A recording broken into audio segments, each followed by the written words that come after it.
अच्छा, आज का हमारा टॉपिक है vitamins. A vitamin is an organic molecule that is an essential micronutrient which an organism needs in small quantities for the proper functioning of its metabolism. अच्छा, vitamin basically क्या होता है? Organic molecule होता है, essential component होता है, micronutrient होता है, स्मॉल क्वांटिटी में बॉडी को रिक्वायर्ड होता है. लेकिन अगर ये स्मॉल क्वांटिटी बॉडी को ना मिल सके तो विटामिन की डेफिशिएंसी से भी डिजीज हो सकती है. ठीक है, रिक्वायर्ड स्मॉल क्वांटिटी में होता है लेकिन इसकी अनअवेलेबिलिटी से या डेफिशिएंसी से बॉडी में डिजीज भी हो सकती है, या फिर इसकी ओवरडोजिंग से भी बॉडी में डिजीज हो सकती है. ठीक है. Some appear in food as a precursor और प्रोवाइटामिन्स.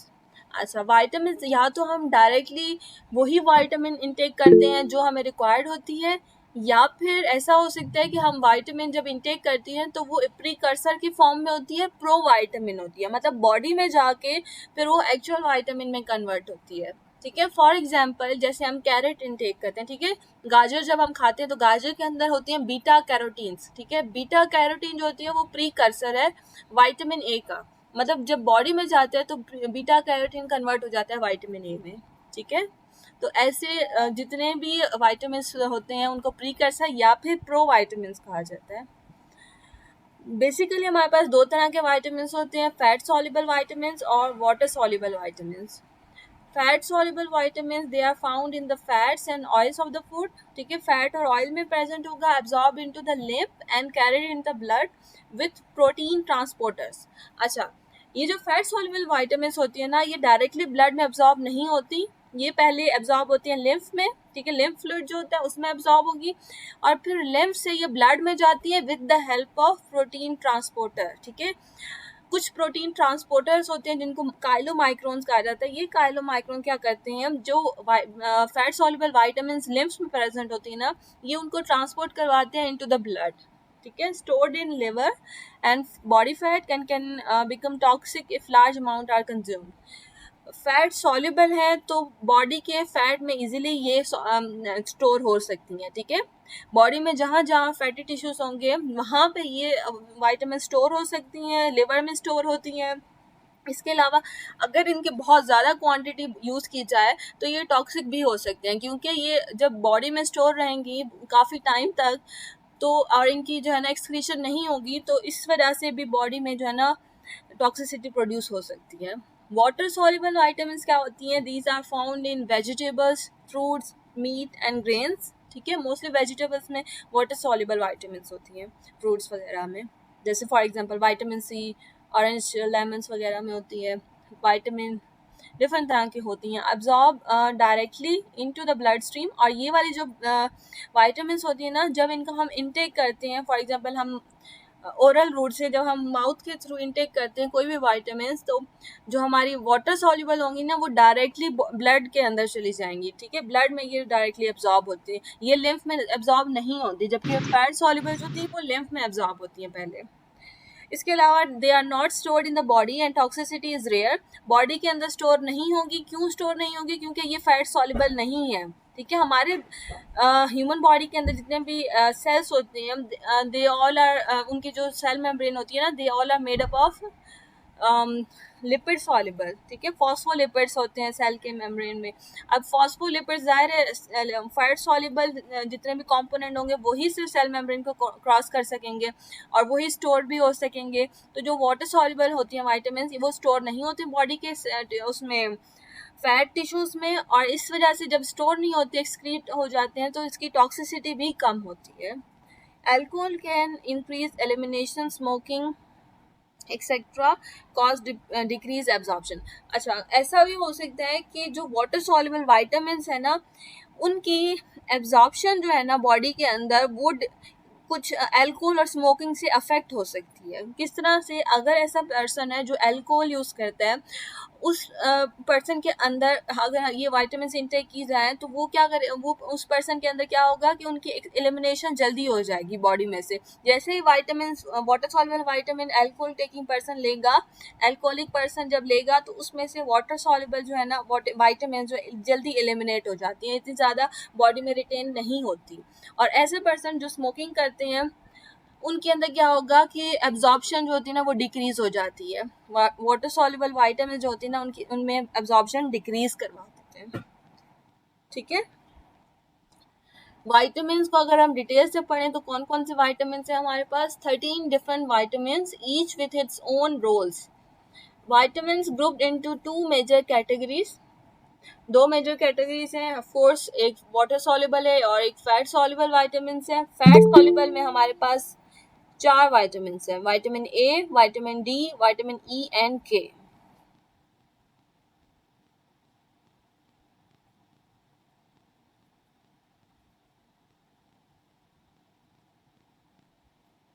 वाटर सॉल्युबल विटामिन कौन कौन से हमारे पास, 9 वाटर सॉल्युबल विटामिन हैं, जिनमें से 8 विटामिन जो हैं वो विटामिन बी के हैं और एक विटामिन सी है। ठीक है, जितनी भी टाइप्स हैं वो डिफरेंट टाइप्स हैं विटामिन बी की। ठीक है, विटामिन बी की 8 डिफरेंट टाइप्स होती हैं और विटामिन सी एक ही होती है। ठीक है, ये सारे वाटर सॉल्युबल हैं। जैसे हमारे पास थायमीन, राइबोफ्लेविन, नियासिन, बायोटिन, ये सारी हम वन बाय वन आगे चल के पढ़ेंगे। ठीक है, fat versus water soluble vitamin, अगर आपसे कोई डिफरेंसेस पूछे वाटर और फैट सॉल्युबल विटामिन में क्या है, तो उसमें हम सबसे पहले एब्जॉर्प्शन की तरफ आ जाएं।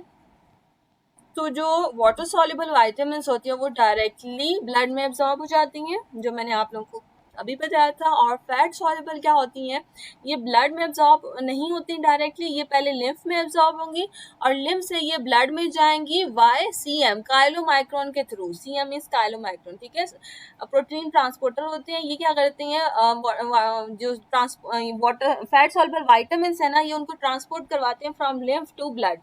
ठीक है, transport water soluble vitamin freely transport करते हैं और जो फैट सॉल्युबल विटामिन होते हैं उनको कैरियर रिक्वायर्ड, तो वो फ्रीली ट्रांसपोर्ट नहीं करते। ठीक है, कैरियर में हमारे पास प्रोटीन ट्रांसपोर्टर्स ही आ सकते हैं। स्टोरेज क्या है कि water soluble vitamin circulate freely, water soluble जो विटामिन होती है ना वो बॉडी के अंदर फ्रीली सर्कुलेट करती हैं और स्टोर नहीं होती फैट्स के अंदर। जबकि जो फैट सॉल्युबल विटामिन हैं they store in sales with fat. ठीक है, जो फैटी सेल्स होते हैं ना ये उनमें स्टोर होती हैं।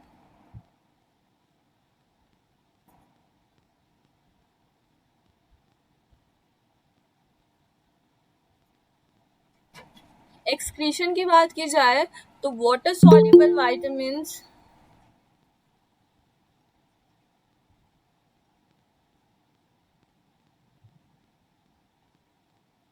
आप लोग एक दफा सोच लो कि किस टाइम पे आना है, फिर मैं लेक्चर उसके बाद ही स्टार्ट कर देती हूँ। अस्सलाम वालेकुम मैम।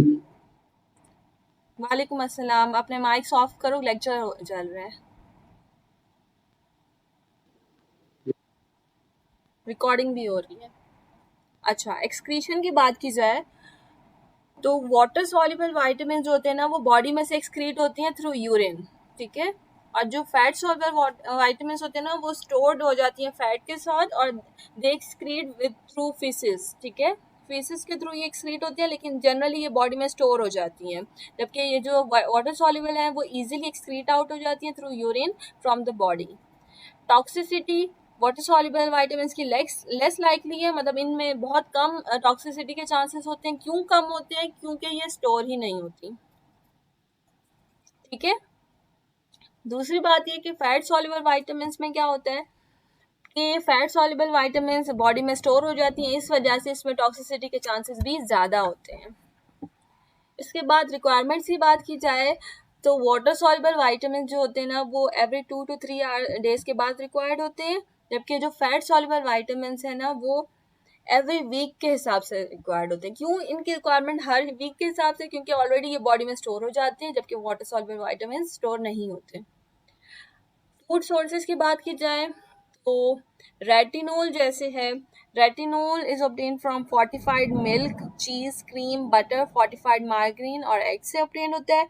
बीटा कैरोटीन की बात की जाए तो beta carotene spinach, other dark leafy greens, broccoli, deep orange fruit से ऑब्टेन होता है, फॉर एग्जांपल एप्रिकॉट। वेजिटेबल से ऑब्टेन हो सकता है, कैरेट्स में होता है, स्वीट पोटैटोस एंड पम्पकिन। ठीक है, तो ये कुछ विटामिन जो होते हैं ना वो हम फूड के थ्रू भी यूज़ कर सकते हैं। ठीक है, जैसे बीटा कैरोटीन है, रेटिनोल है। ठीक है, वाइटामिन में मज़ीद अगर हमने डिफरेंसेस देखने हो तो उसमें ये पहली बात तो ये कि fat soluble vitamin are found in fats and oils of food, ठीक है। ऑफ कोर्स फैट सॉल्युबल हैं तो फैट एंड ऑयल्स में प्रेजेंट होंगे।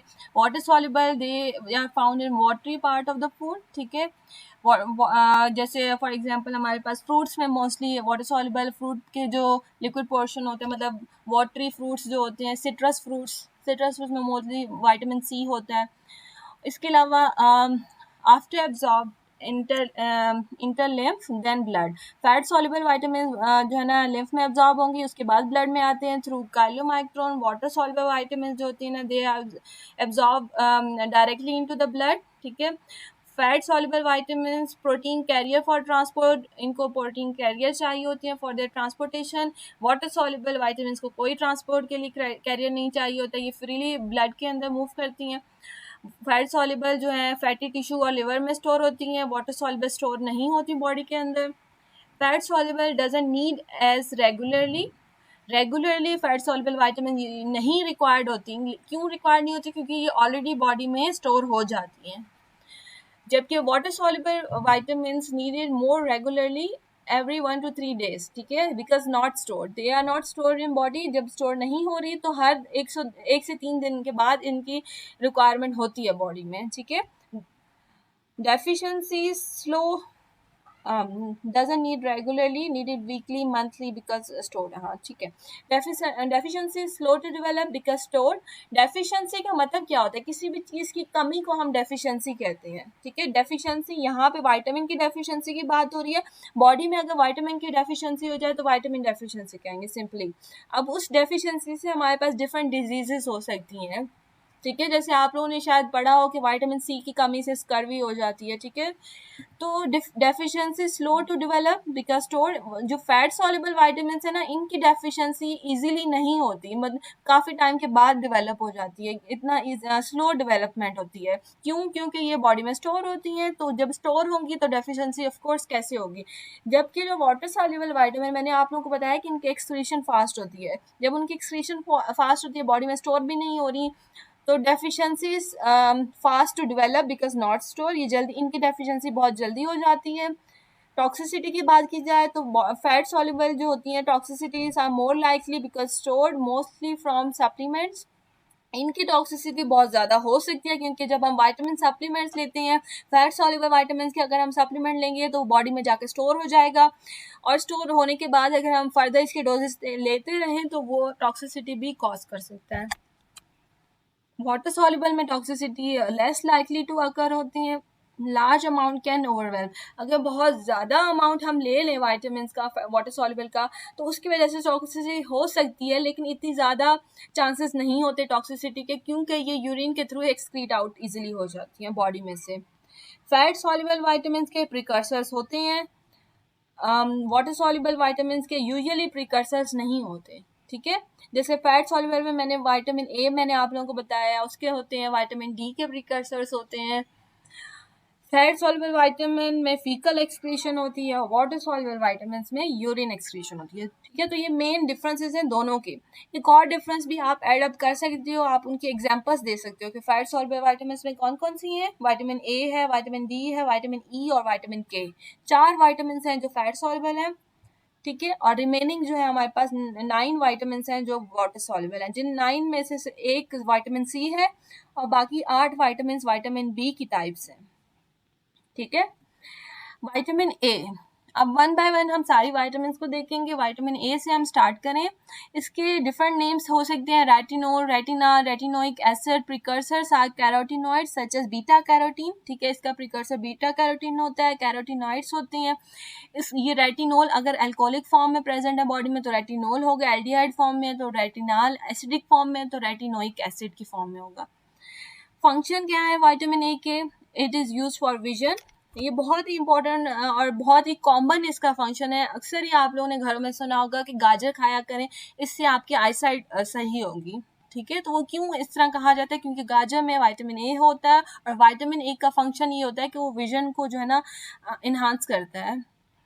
अदर फंक्शंस में इसके आते हैं maintenance of cornea epithelial cells, cornea eye के अंदर जो कॉर्निया है उसको मेंटेन करता है, एपिथेलियल सेल्स को बॉडी में मेंटेन करता है, म्यूकस मेम्ब्रेन अगर है हमारी किसी भी जीआईटी ट्रैक वगैरह में उसकी मेंटेनेंस में इन्वॉल्व होता है, skin both and bone and tooth growth में इन्वॉल्व होता है, रिप्रोडक्शन में इसकी इन्वॉल्वमेंट है, इम्यूनिटी में इसकी इन्वॉल्वमेंट है। ठीक है, इम्यूनिटी के लिए भी विटामिन ए दिया जाता है। ठीक है, जैसे रिसेंटली जैसे आप लोगों ने सुना होगा कि कोविड के स्टार्ट के डेज में जब कोई भी मेडिसिन और वैक्सीन वगैरह नहीं थी तो सब लोग यही कहते कि आप लोग अपनी इम्यूनिटी को स्ट्रॉन्ग करें और वाइटामिन की इंटेक ज़्यादा से ज़्यादा करें। ठीक है, तो वाइटामिन ज़्यादा से ज़्यादा लेने से फ़ायदा क्या होगा कि हमारी इम्यूनिटी स्ट्रॉन्ग होगी, फ्री रेडिकल्स बॉडी में से कैप्चर हो जाते हैं और इम्यूनिटी भी स्ट्रॉन्ग हो जाती है। तो इसके मल्टीपल फंक्शंस होते हैं जो बॉडी को स्ट्रॉन्ग करने में हेल्पफुल होते हैं। फूड के थ्रू अगर हम विटामिन ए लें तो ये रेटिनाइल ईस्टर्स की फॉर्म में से हम इसको इंटेक कर सकते हैं एनिमल फूड्स में, और प्लांट के अंदर ये बीटा कैरोटीन की फॉर्म में होगा। अगर हम एनिमल से इंटेक करें तो ये रेटिनोल में कन्वर्ट हो जाएगा, और प्लांट में बीटा कैरोटीन रेटिनाल में कन्वर्ट हो जाएगा। ठीक है, retinal is an aldehyde, retinol is an alcoholic. ठीक है, और ये रेटिनाल और रेटिनोल आपस में इंटर कन्वर्टेबल है। रेटिनोल रिप्रोडक्शन में इन्वॉल्व होता है, रेटिनल पार्टिसिपेट्स इन विजन। ठीक है, रेटिनल जो होता है ना वो आई साइड में इन्वॉल्व होता है, विजन को इन्हांस करता है। अच्छा, रेटिनोल कन्वर्ट हो जाएगा रेटिनल में, रेटिनल फर्दर कन्वर्ट हो जाता है रेटिनोइक एसिड में, और रेटिनोइक एसिड क्या करता है, ये इन्वॉल्व होता है ग्रोथ के अंदर। ठीक है, तो हम इस तरह से इसकी इंटेक कर सकते हैं। इसके डिफरेंट मेटाबोलाइट्स हैं और इसके डिफरेंट फंक्शंस हैं बॉडी में।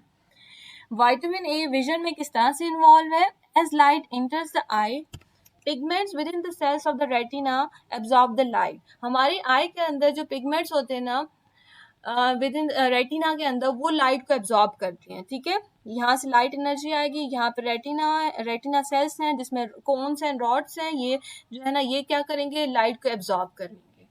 अब होता क्या है, the cells of the retina contain rhodopsin, a molecule composed of opsin and cis retinal। हमारे आई के अंदर जो रेटिना है, रेटिना अंदर एक होता है रेडोप्सिन प्रोटीन।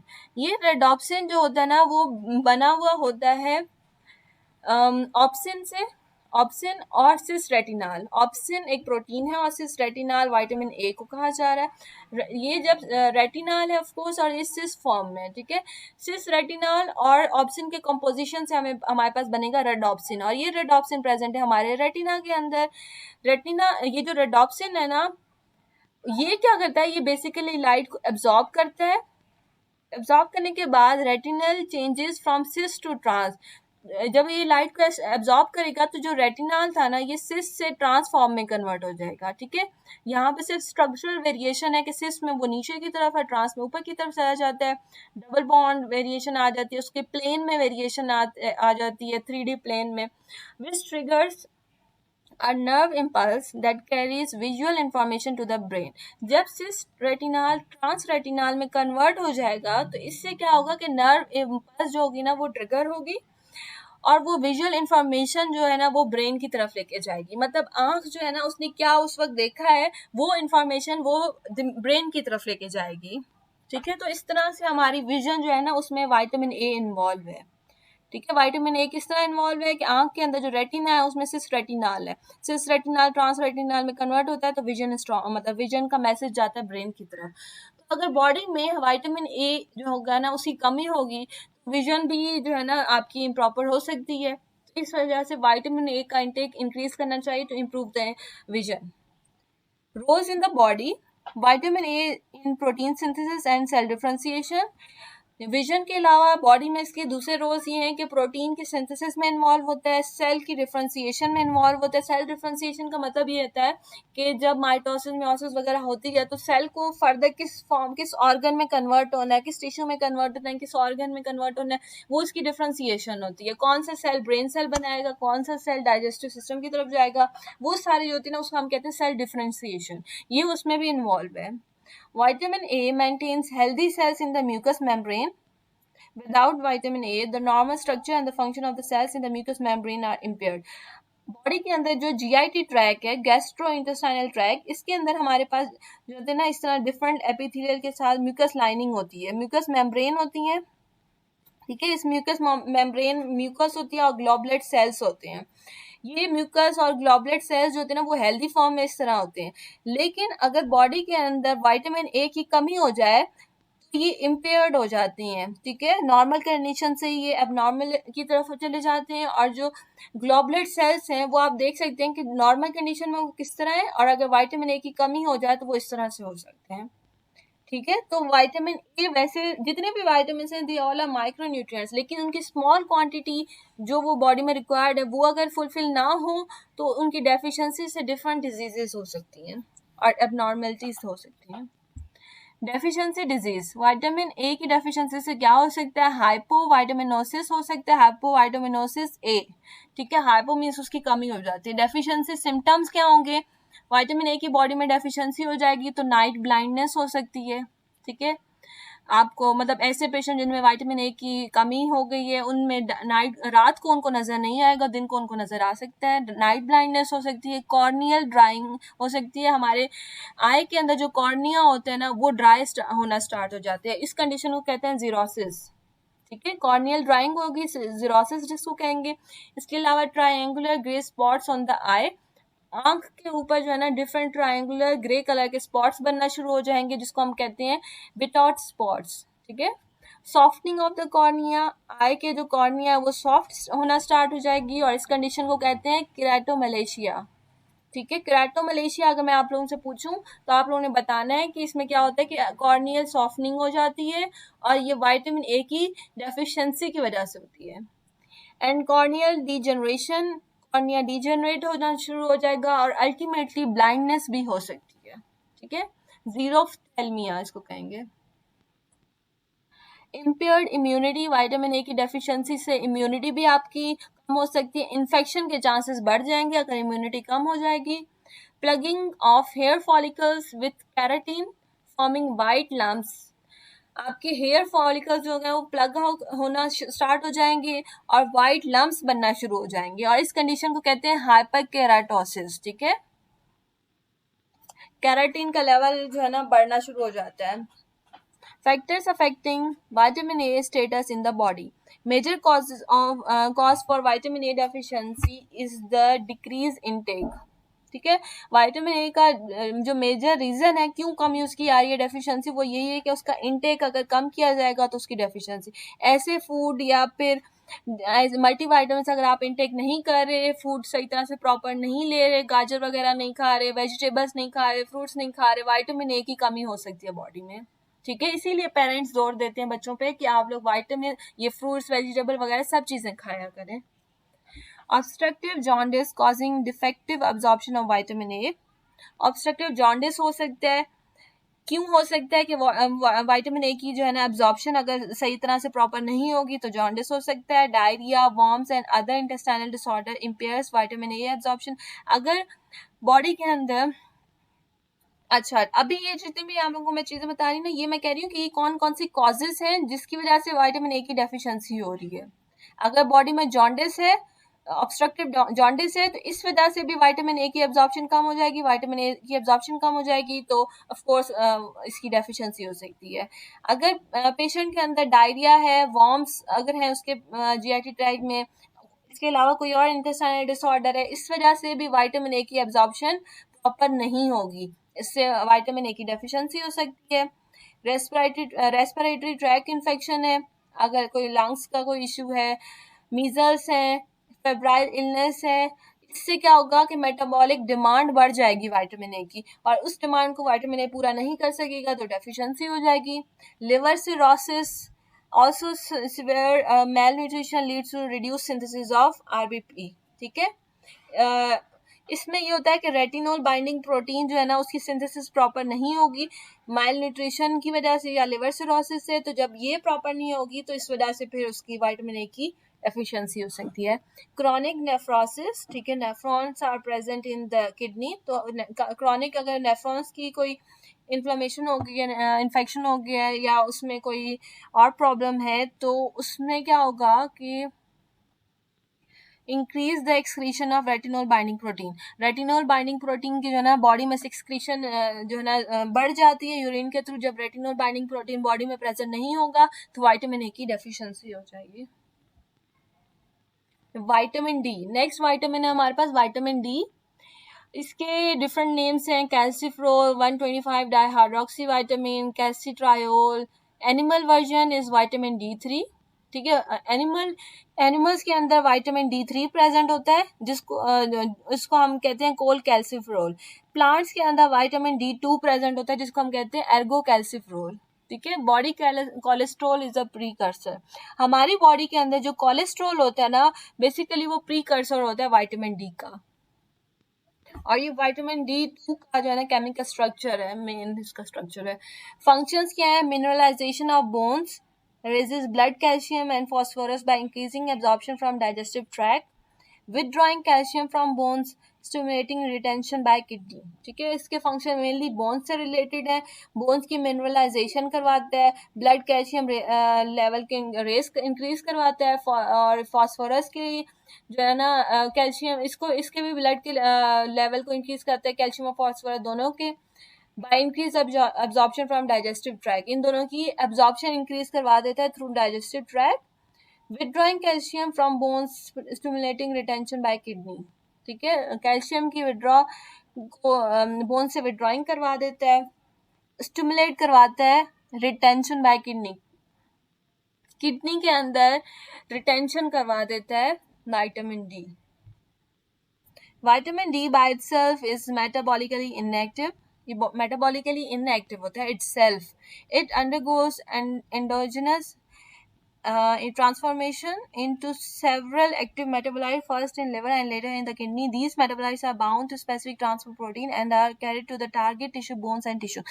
बेसिकली जो हमारे पास pure form of vitamin D होता है ना, वो एक्टिव नहीं होता, वो इनएक्टिव फॉर्म में होता है। एक्टिव विटामिन हम कब ऑब्टेन होगा? जब एक्चुअल विटामिन डी की मेटाबॉलिज्म होगी बॉडी के अंदर। जब ये मेटाबोलाइज होता है तो ये अपने मेटाबोलाइट्स प्रोड्यूस करता है। इसके जो मेटाबोलाइट्स होते हैं ना, वो एक्टिव होते हैं बॉडी के अंदर, उनका मेन रोल होता है। ठीक है, अब फॉर एग्जांपल सबसे पहले ये लिवर में मेटाबोलाइज होता है, तो लिवर में हमें इसके मेटाबोलाइट्स ऑब्टेन होंगे। उसके बाद ये किडनी में मेटाबोलाइज होता है और फिर वहां से इसके मेटाबोलाइट्स ऑब्टेन होते हैं। और जो इसके मेटाबोलाइट्स होते हैं ना, ये ट्रांसपोर्ट प्रोटीन के साथ बाउंड होते हैं, और ये टारगेट टिश्यू जहाँ भी इन्होंने बोन्स टिश्यू में कहीं भी जाना है ना, ये अब उन ट्रांसपोर्ट प्रोटीन्स के थ्रू ही जाएंगे। ठीक है, वैसे नहीं मूव कर सकते, फ्रीली मूव नहीं कर सकते। ये तो मैंने वैसे भी आप लोगों को बताया था कि fat soluble vitamin freely moving नहीं होती। The classic vitamin D deficiency diseases are rickets and osteomalacia. Most common आप लोगों ने विटामिन डी की डेफिशिएंसी की जो डिजीज पड़ी होंगी वो रिकेट्स होती हैं, जो कि बच्चों में होती है, चिल्ड्रन में, और ऑस्टियोमलेशिया जो कि अडल्ट्स में होती है। ठीक है, दोनों ही विटामिन डी की डेफिशिएंसी से होते हैं। रिकेट्स चिल्ड्रन में होती है, ऑस्टियोमलेशिया अडल्ट्स में होती है। सबसे पहले हम रिकेट्स को देखते हैं। Observed in young children between ages of 6 months to 2 years। ठीक है, 6 months to 2 years के एज में ये मोस्टली ऑब्जर्व किया जाता है rickets. There is reduce calcification of growing bones, जो ग्रोइंग बोन होती है ना, वहाँ कैल्शियम की कमी हो जाती है, कैल्शियम एब्जॉर्प्शन की कमी हो जाती है। Disease is characterized by the growth failure, growth proper नहीं होती, बोन जो होते हैं वो डिफॉर्म हो जाते हैं, मतलब टेढ़े हो जाते हैं, मस्कुलर हाइपोटोनिया होती है, मसल्स में पेन स्टार्ट हो जाता है, टेटनस हो जाते हैं, बहुत ज़्यादा कंस्ट्रिक्ट हो जाती हैं, ऐसे अकड़ जाती है muscles, convulsion due to hypocalcaemia, और बॉडी के अंदर कन्वर्जन्स भी स्टार्ट हो सकती हैं क्योंकि कैल्शियम का लेवल बॉडी में कम हो जाता है। There is an elevated concentration of alkaline phosphate in the serum. अच्छा, कैल्शियम का मैंने आप लोगों को बताया था कि विटामिन डी होगा तो कैल्शियम की एब्जॉर्प्शन प्रॉपर होगी। विटामिन डी की डेफिशिएंसी होगी तो फिर कैल्शियम की एब्जॉर्प्शन भी नहीं होगी, और हाइपोकैल्सीमिया भी इसी वजह से हो रहा है। हाइपो मीन्स उसकी कमी हो रही है, जहाँ भी हाइपो वर्ड होगा वहाँ पे उसकी कमी होगी, और हाइपर होगा तो उसकी ज्यादती होगी। ठीक है, अगर मैं कहूँ हाइपर कैल्सीमिया तो मतलब ये कि कैल्शियम का लेवल बहुत बढ़ गया है, हाइपो मीन्स उसकी डेफिशिएंसी होगी है। अच्छा, नेक्स्ट ये कि there is an elevated concentration of alkaline phosphate in the serum. Rickets में क्या होता है, एक तो एल्कलाइन फॉस्फेट के लेवल भी बहुत ज़्यादा बढ़ जाता है ब्लड सीरम के अंदर। Bony deformities includes curved legs. Bones पे कौन कौन सी डिफॉर्मिटीज आती हैं कि लेग्स जो होते हैं वो कर्व्ड हो जाते हैं, पेल्विस जो होते हैं ना वो डिफॉर्म्ड हो जाते हैं, पिजन चेस्ट जो होते हैं ना इस तरह से उनकी हो जाती है। तो ये सिम्टम्स हैं जो रिकेट्स के होते हैं, डिफॉर्मिटीज के। In the skin, 7-dehydrocholesterol, a precursor made in the liver from cholesterol. अच्छा, ये बात आप लोगों ने गौर करनी है कि मैंने आप लोगों को बताया था कि स्किन के अंदर हमारे पास एक प्रिकर्सर होता है। वो प्रिकर्सर क्या होता है, विटामिन डी में फर्दर कन्वर्ट होता है। स्किन के अंदर जो प्रिकर्सर होता है उस इट इज कॉल्ड 7-dehydrocholesterol। और ये 7-dehydrocholesterol जो है ना ये प्रिकर्सर है और ये बना है कोलेस्ट्रॉल से। लिवर के अंदर जो है ना कोलेस्ट्रॉल से 7-dehydrocholesterol बनता है।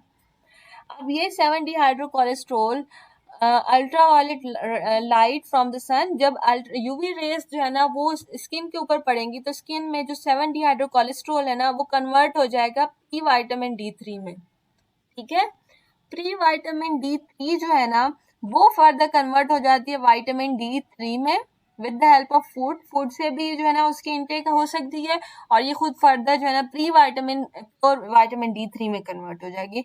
स्टिल जो विटामिन D3 है ना वो इनएक्टिव है। ठीक है, बेशक स्किन कन्वर्जन हो जाती है 7-dehydrocholesterol से विटामिन D3 में, और मैंने आप लोगों को बताया ह्यूमंस में विटामिन D3 होता है, प्लांट्स में जो होता है ना D2 होता है विटामिन। अब ये जो विटामिन D3 है ये तो कन्वर्जन हो गई स्किन, लेकिन ये स्टिल इनएक्टिव फॉर्म में होता है। इसकी एक्टिवेशन कहाँ पे जाके होती है, इसकी एक्टिवेशन फर्दर लिवर और किडनी में होगी। अब ये विटामिन D3 लिवर में जाएगा और इसकी हाइड्रोक्सिलेशन हो जाएगी। हाइड्रोक्सिलेशन के बाद ये कन्वर्ट हो जाएगा 25 हाइड्रोक्सी विटामिन D3 में। ठीक है, अब ये जो लिवर में 25 हाइड्रोक्सी विटामिन D3 बना है ना ये फर्दर किडनी में जाएगा, इसकी भी फर्दर हाइड्रोक्सिलेशन हो जाएगी और ये कन्वर्ट हो जाएगा 125 हाइड्रोक्सी विटामिन D3।